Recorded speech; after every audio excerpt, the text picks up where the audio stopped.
How has one-day cricket changed since 2011?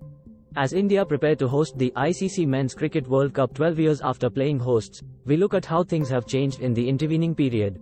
India won the ICC Men's Cricket World Cup 2023 on home soil in 2011 in what is one of the most memorable moments for fans in that country of 1.4 billion, and, 12 years on, the world's best cricketers are set to captivate global attention once again. The cricketing landscape has consistently shifted in time since, and one-day cricket has continued to evolve with it.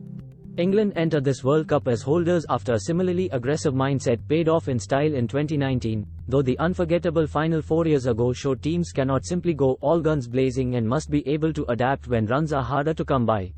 That said, teams will be targeting higher scores than the last time the competition was held in India.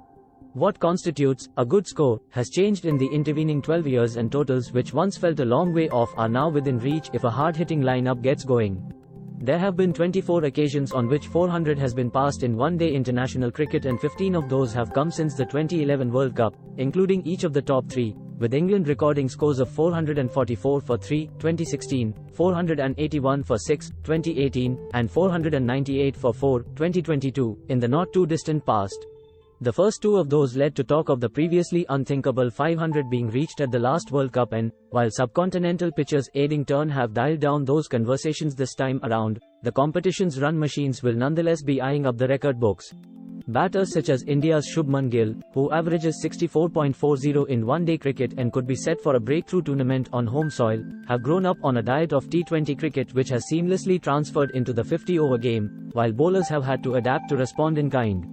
Pakistan paceman Shaheen Shah Afridi and India fast bowler Mohammad Siraj are among those to have done so particularly successfully, while spinners remain invaluable, particularly those with the variations of the likes of Afghanistan spinner Rashid Khan and his box of tricks. For all the emerging talent on show, however, there will also be no shortage of experience.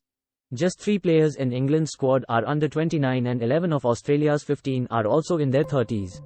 Both those squads therefore contain vital know-how when it comes to winning ICC global events, while Virat Kohli is the sole survivor from the India squad that lifted the trophy 12 years ago. A further point of difference from 2011 arrives in the form of the venues. India co-hosted on that occasion, along with Bangladesh and Sri Lanka, but are hosting the competition outright this time around. That has seen Dharamshala, Hyderabad, Lucknow and Pune added to the list of host grounds, with the former set amid the backdrop of the Himalayas, a particularly scenic destination. The final will also be in a different location to 2011, when Mumbai's Wankhede Stadium had the honor. The huge Narendra Modi Stadium in Ahmedabad, revamped since the last World Cup on Indian soil on the same site as the Sardar Patel Stadium, will welcome the showpiece this time, as well as playing host to the opening game between England and New Zealand.